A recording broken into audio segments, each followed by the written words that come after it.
Arriba. Aquí estamos haciendo las tuberías para la pizzería de tubo de 2 pulgadas para el gas. Ya esta compañía es multifacética, así que a los compañeros de Tampa, si algún día necesitan de esta compañía, damos a todos sus servicios. Lo único que cobramos bien caro.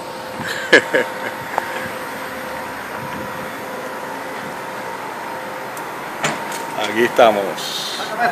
Voy para allá, espérate. Vaya, fírmame un video a mí también porque ya está filmando. ¿Saco el tubo este? Sí, saca ese ya. Ese ponlo ahí acostado y que se va para adentro otra vez. All right. Vamos al otro paso.